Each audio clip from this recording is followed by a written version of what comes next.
Hello friends, మనం మహాభారతం శాంతి పర్వంలో భాగంగా నాగరాజు పద్ముని వృత్తాంతం గురించి తెలుసుకుందాం.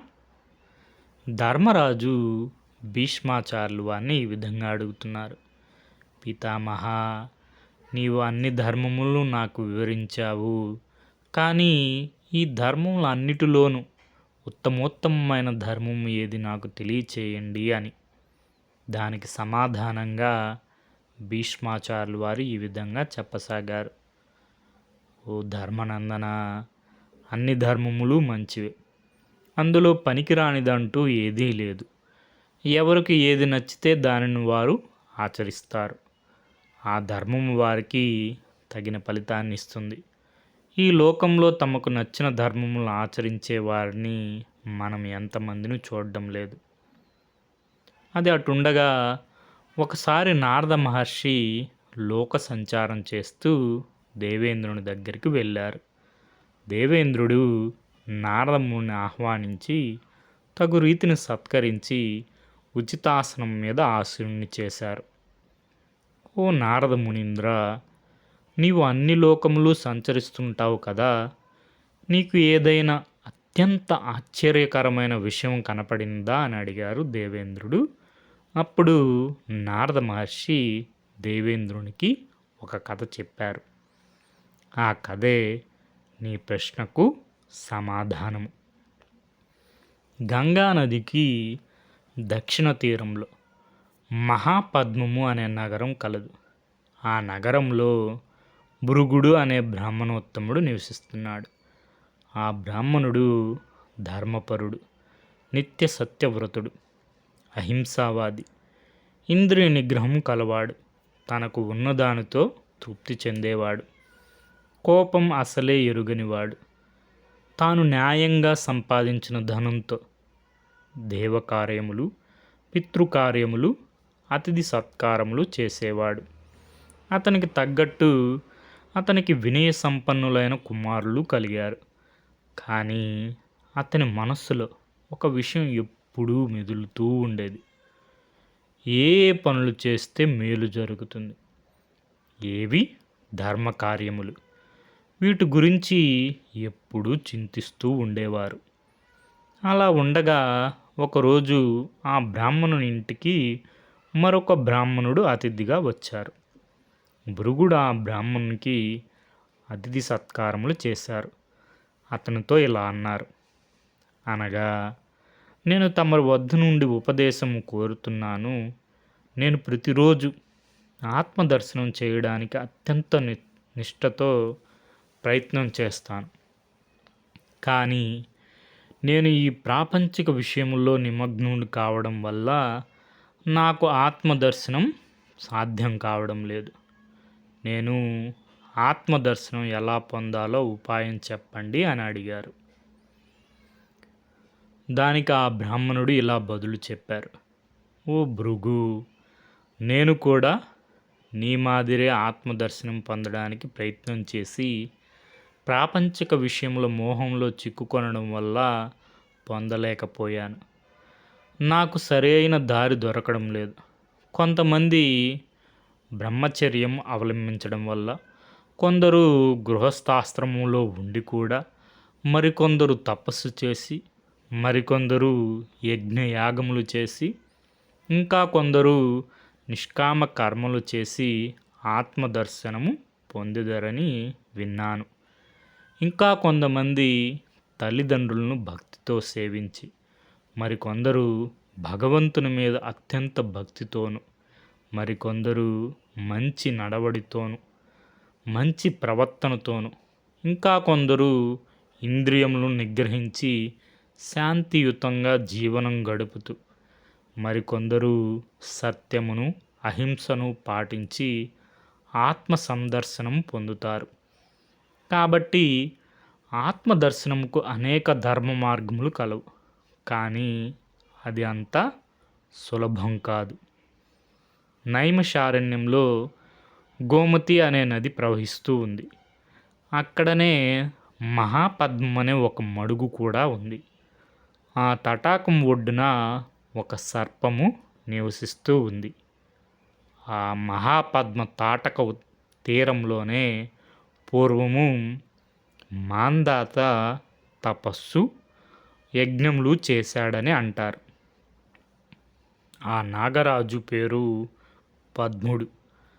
అతడు గొప్ప ధర్మాత్ముడు, ఎంతో దయ కలవాడు. అతనికి అతిథులంటే ఎంతో ప్రేమ. నీవు వెళ్ళి ఆ నాగరాజును దర్శించు, నీ సందేహమును అతను తీరుస్తాడు అని చెప్పారు ఆ బ్రాహ్మణుడు. ఆ మాటలకు భృగుడు కూడా సంతోషించారు. బంధుమిత్రుల అనుమతి తీసుకొని భృగుడు నైమిషారణ్యముకు వెళ్ళారు.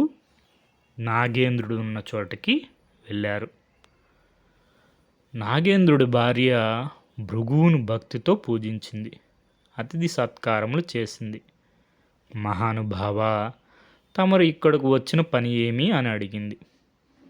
అమ్మా, నేను నీ భర్తను కలుసుకోవాలని వచ్చాను. నీ భర్త ఎక్కడ ఉన్నారు అని అడిగాడు భృగు. నా భర్త నెలకు ఒకసారి సూర్యుని రథమునకు పగ్గముగా ఉంటారు. ఈ నెల నా భర్త వంతు, అందుకని సూర్యుని వద్దకు వెళ్ళారు. ఇంకొక 8 దినముల తర్వాత వస్తారు. మీరు వచ్చిన పని తెలిపితే నేను ఆ పని చేస్తాను అని చెప్పింది నాగరాజు భార్య. అమ్మా, నాకు వేరు పని ఏమీ లేదు. నీ భర్తను కలిసిపోదామని వచ్చాను. నీ భర్త వచ్చే వరకు ఆ వనములో ఉంటాను. నీ భర్త రాగానే నేను వచ్చానని చెప్పండి అని అన్నాడు భృగు. అలా 6 రోజులు గడిచాయి. ఆ 6 రోజులు భృగు ఎటువంటి ఆహారం తీసుకోలేదు. నాగరాజు భార్య, పిల్లలు, బంధువులు వచ్చి, అయ్యా, మీరు 6 రోజుల నుండి ఎలాంటి ఆహారం తీసుకోలేదు. మాకు అన్నిటికన్నా అతిథి పూజ ముఖ్యము. తమరు అన్యథా భావింపక మా ఆతిథ్యము స్వీకరించండి. మేము అన్నము, ఫలములు, కందమూలములు తీసుకొని వచ్చాం. వీటిలో వేటినైనా తమరు స్వీకరించండి అని ప్రార్థించారు. అయ్యో, మీరు ఇంతగా చెప్పవలెనా? నేను నాగరాజు దర్శనం కోసం వచ్చాను. ఆయన్ను కలిసే వరకు నేను ఎటువంటి ఆహారం తీసుకోను, నీళ్ళు తాగను. నాకు ఆకలి, దాహము తీర్చుకోవాలని కోరిక లేదు. దయచేసి నా నియమాన్ని మన్నించండి. నాకు అతిథి సత్కారం చేయలేదని మీకు ఎటువంటి మాట రానివ్వను. నాగరాజు 8 రోజుల్లో వస్తారని చెప్పారు. ఇప్పటికి 6 రోజులైంది. నాగరాజు రావడానికి ఇంకా 2 రోజులు ఉంది. ఈ 2 రోజులు నేను ఎలాంటి ఆహారం తీసుకోను. 8వ రోజున నాగరాజు రావాలి. ఆయన రాకపోతే నేను మీరు ఇచ్చిన ఆతిథ్యం స్వీకరిస్తాను అని అన్నారు భృగు. వారందరూ దానికి సమ్మతించి వారి గృహములకు వారు వెళ్ళారు. సరిగా 8వ రోజున నాగరాజు సూర్యుని వద్ద అనుమతి పొంది తన గృహమునకు వచ్చారు. నాగరాజు భార్య భర్తకు ఎదురేగి ఆయన్ను ఆదరంతో లోపలికి తీసుకుని వచ్చింది. నాగరాజు భార్యతో ఇలా అన్నారు. అతివా, అందరూ క్షేమంగా ఉన్నారు కదా? దేవతా పూజలు, అతిథి మర్యాదలు చక్కగా సాగుతున్నాయి కదా? ఇంట్లో నేను లేనందువల్ల ఏమైనా ఎవరికన్నా పొరపాట్లు జరిగాయా అని అడిగారు. దానికి ఆయన భార్య ఇలా బదులు చెప్పింది. నాదా, నాకు ఆ మాత్రం తెలియదా? మీరు నాకు ఇచ్చిన శిక్షణతో అన్నీ సక్రమంగా నెరవేరుస్తున్నాను. నాకు తోచినట్టు సమస్త దేవతారాధనలు, అతిథి పూజలు సక్రమంగా నెరవేరుస్తున్నాను. నాదా, శిష్యులకు గురువుల ఎడల భక్తి, బ్రాహ్మణులకు వేదముల ఎడల భక్తి, క్షత్రియులకు జనులు రక్షించడంలో ఉన్న భక్తి, వైశ్యులకు న్యాయంగా ధనం సంపాదించడంలో ఉన్న భక్తి, శూద్రులకు బ్రాహ్మణ, క్షత్రియ, వైశ్యులకు సేవించడంలో ఉన్న భక్తి, యజమాని ఎడల సేవకులకు భక్తి, సర్వులకు ఉపకారం చేసే గృహస్థాశ్రం మీద అందరికీ ఉన్న భక్తి, ఏకాంతంలో కూర్చొని తపస్సు చేసుకొనడంలో యోగులకు ఉన్న భక్తి, పతి ఎడల భార్యకు ఉన్న భక్తి, ఇవన్నీ ప్రతివారు ఆచరించదగ్గ సువ్రతములు, అనగా మంచి వ్రతములు. ఎన్నో ధర్మ సూక్ష్మములు తెలిసిన వారైన మీకు భార్యగా ఉండి మీ మనసుకు ఇష్టం లేని పని చేస్తానా? ఆయనను నాది ఒక మనవి. పరమ పావనుడైన ఒక బ్రాహ్మణుడు మన ఇంటికి వచ్చారు. తమరి దర్శనం కావాలని అడిగారు. ఏం పని మీద వచ్చారని నేను అడిగాను. నాకు ఏమీ చెప్పలేదు. మీరు సూర్యలోకమునకు వెళ్ళిన సంగతి చెప్పాను. మీరు వచ్చే వరకు పక్కనే ఉన్న వనంలో వేచి ఉంటాను అని అన్నారు. ఈ 8 రోజులు ఆ విప్రుడు జపం చేసుకుంటూ నిరాహారంగా ఉన్నారు. అన్నపానీయములు ముట్టలేదు. మీరు వెంటనే ఆయన దగ్గరికి వెళ్ళి ఆయనను పరామర్శించండి అని చెప్పింది భార్య. ఓ లలన, నేనేమిటి ఇంకొకరి దగ్గరికి వెళ్ళి పరామర్శించడం ఏమిటి? దేవతలు, అసురులు మొదలగు వారు నన్ను ఏ విధంగా గౌరవిస్తారో నీకు తెలియదా? అలాంటి నన్ను ఒక సామాన్య బ్రాహ్మణ దర్శనానికి వెళ్ళమంటావా అని అన్నాడు నాగరాజు. నాథా, అలా కాదు. ఆ బ్రాహ్మణుడు మీకోసం వచ్చారు. మీ రాక కోసం 8 రోజుల నుండి ఎదురు చూస్తున్నారు. అతని కోరిక తీర్చకపోవడం నీ వంటి ధర్మవేత్తకు ధర్మమా? ఆ బ్రాహ్మణుని ఆశ నిరాశపరిచినందువల్ల కలిగే పాపంలో నీవు ఇప్పటిదాకా సంపాదించిన పుణ్యము, ఉచితానుచిత జ్ఞానము, కృపా గుణము, ధర్మశాస్త్రముల్లో పాండిత్యము దగ్ధం చేస్తావా? ఇదేనా నీ ధర్మనిరతి? నాదా, ఒక బ్రాహ్మణుని ఆశ నిరాశపరిచినందువల్ల బ్రహ్మహత్య పాతకం చుట్టుకుంటుంది. ధర్మనిరతుడైన నీ వంటి పురుషునకు ఒక బ్రాహ్మణు కోరిక తీర్చడం ధర్మం కాదా? నాదా, మౌనవ్రతంతో దృఢమైన జ్ఞానము, దానము చేసినందువలన అభ్యుదయము, ఎదుటివారి ఆశలు సఫలం చేసినందువలన నరక బాధలు తొలగిపోయాయి, స్వర్గ సుఖాలు కలుగుతాయి అని పెద్దలు చెబుతారు కదా. వర్షం కోసం ఎదురు చూచే చాతక పక్షిలాగా ఒక బ్రాహ్మణుడు ఆ వనంలో నీ రాక కోసం ఎదురు చూస్తున్నారు. నీలో ఉన్న రోషం తగ్గించుకొని ఆ బ్రాహ్మణుణ్ణి పరామర్శించు అని నాగరాజు భార్య అతనికి హితబోధ చేసింది. అప్పుడు ఆ నాగరాజు భార్య మొహం చూచి ఇలా అన్నారు. ఓ తరుణి, ఎవరో పరాయి వాడిని చూచి రమ్మని చెప్పడంతో నాకు కొంచెం రోషం వచ్చిన మాట నిజమే. నాలో పుట్టిన గర్వమును, కోపమును అణిచే ధర్మములు నాకు బోధించావు. నేను అధర్మవర్తుని కాకుండా కాపాడావు.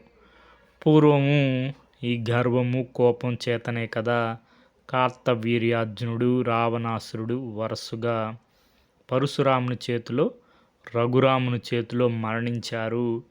కాబట్టి కోపమును వదిలిపెట్టడం ఎంతో మేలు కదా. నీ వంటి భార్య ఉండడం వలన కదా నాకు ఇంతటి అపాయం తప్పినది. లేని ఎడల నేను పాప కోపంలో పడిపోయి నాశనం అయి ఉండేవాడిని కదా. ఇదిగో ఇప్పుడే ఆ బ్రాహ్మణుని చూడడానికి వెళ్తున్నానా అని చెప్పి నాగరాజు వడివడిగా భృగువు వద్దకి వెళ్ళారు. నాగరాజు చూచిన భృగువు సంభ్రమంతో అతనికి ఎదురు వెళ్ళారు. ఇద్దరూ ఒకరి క్షేమములు ఒకరు తెలుసుకున్న తర్వాత ఒక చెట్టు కింద కూర్చున్నారు. అప్పుడు నాగరాజు భృగువుతో ఇలా అన్నారు. మహాత్మా, తమరు నా కోసం 8 దినముల నుండి నిరాహార దీక్షతో వేచి ఉన్నారట. కారణమేమి?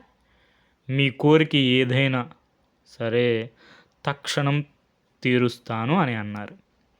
ఓ నాగరాజా, నా స్వజనుల వలన నీ గురించి విన్నాను. నిన్ను చూడ్డానికి వచ్చాను. నీవు సూర్యలోకమునకు సూర్య భగవానుని సేవించుటకు వెళ్ళావని నీ భార్య వలన విన్నాను. అందుకని నీ కోసం ఎదురు చూస్తున్నాను. నా మనస్సులో ఉన్న సందేహములను మీరు తీర్చాలి అని అన్నారు. మీ వంటి వారి సందేహం తీర్చడం కన్నా నాకు కావలసింది ఏమున్నది?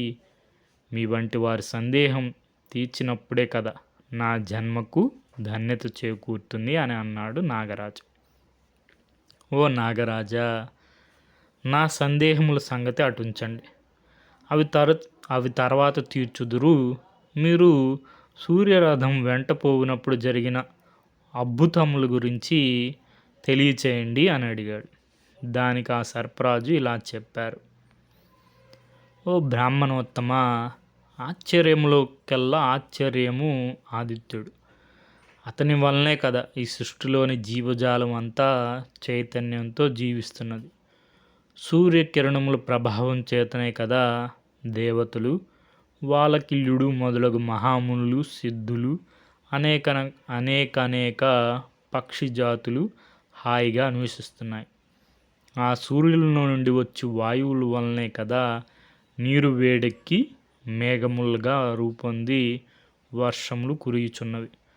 ఇంతకన్నా అద్భుతములు కలవ? ఓ బ్రాహ్మణోత్తమ, సూర్యుడు వర్షములు కురిపిస్తాడు. మరలా తన కిరణములు వేడి చేత ఆ వర్షపు నీటినంతా ఆవిరిగా మార్చి తన వైపు లాక్కుంటాడు. ఇంతకన్నా ఆశ్చర్యం వేరొకటి ఉన్నదా? ఆ సూర్యుని వలనే కదా బీజములు మొలకెత్తి మహావృక్షములుగా పెరుగుతున్నవి. ఇది అద్భుతము కాదా? ఇంత ఎందుకు?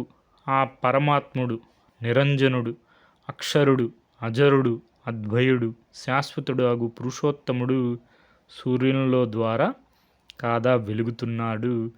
ఇంతకన్నా అరుదైన అద్భుతం వేరు ఉన్నదా?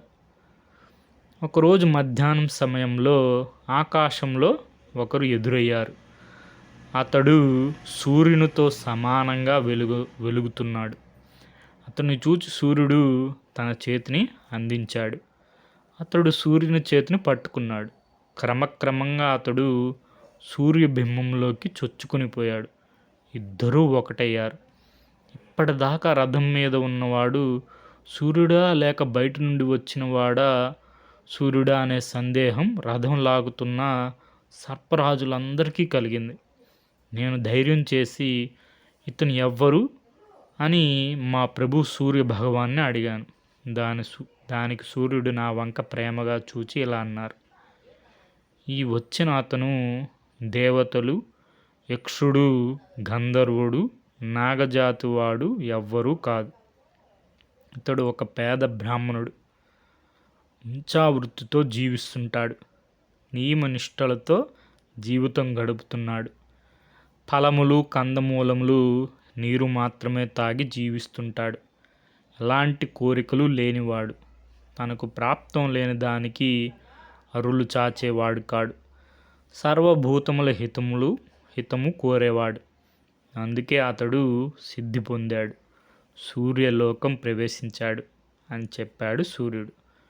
ఓ బ్రాహ్మణోత్తమ, ఇలాంటి అద్భుతాలు నేను ఎన్నో చూచాను అని చెప్పాడు నాగరాజు. ఆ మాటలు విన్న భృగు నాగరాజుతో ఇలా అన్నారు. ఓ మహాత్మా, నీ మాటలతో నా సందేహములన్నీ తీరిపోయాయి. ఇంక నేను వెళ్ళి వస్తాను అని అన్నారు. అదేమిటి బ్రాహ్మణోత్తమ, ఎంతో కష్టపడి ఇంత దూరం వచ్చావు. నీవు వచ్చిన పని చెప్పనే లేదు. నీ కోరిక ఏమిటి అడుగు, నేను తీరుస్తాను. ఎందుకంటే నా యందు నీవు, నీ యందు నేను ఉన్నాము. మన ఇద్దరిలోనే ఈ ప్రపంచమంతా ఉంది, నిశ్చితంగా ఉంది అని అన్నారు నాగరాజు. ఓ నాగరాజా, నువ్వు చెప్పినది నిజమే. నీవు, నేను, ఈ సమస్త జీవరాశులు అంతా ఒకటే. ఎలాంటి భేదమూ లేదు. నేను ఏమి తెలుసుకొనడానికి వచ్చానో అది నాకు అవగతమైంది. నాకు ఆత్మదర్శనం అయింది. అందరినీ సమదృష్టితో చూడడం ఒక వ్రతంగా పెట్టుకుంటాను. ఇంకా నాకు సెలవు ఇప్పించండి అని పలికారు భృగువు. తర్వాత భృగువు అక్కడి నుండి చవన మహర్షి దగ్గరకు వెళ్ళారు. ఈ కథను పూర్వము భార్గవుడు నారద మహర్షికి చెప్పారు. నారద మహర్షి దేవేంద్రునికి చెప్పారు. ఇంద్రుడు వసువులకు చెప్పారు. వసువులు నాకు అంటే భీష్మాచార్యులకు చెప్పారు. నేను నీకు చెప్పాను అని భీష్మాచార్యుల వారు ధర్మరాజుకు చెప్పారు అని వైశంపాయన మహర్షి జనమేజయ మహారాజుకు చెప్పారు. ఆ విషయం సూత మహర్షి సౌనకాది మహామునికి చెప్పారు. ఇది మనకి మహాభారతం శాంతి పర్వం షష్ఠ ఆశ్వాసం 2వ భాగంలో ఉంటుంది. మూలం మహాభారతం, తెలుగు అనుసరణ కవిత్రయం పాదరేణువు మొదలి వెంకట సుబ్రహ్మణ్యం గారు. Okay friends, thank you for watching.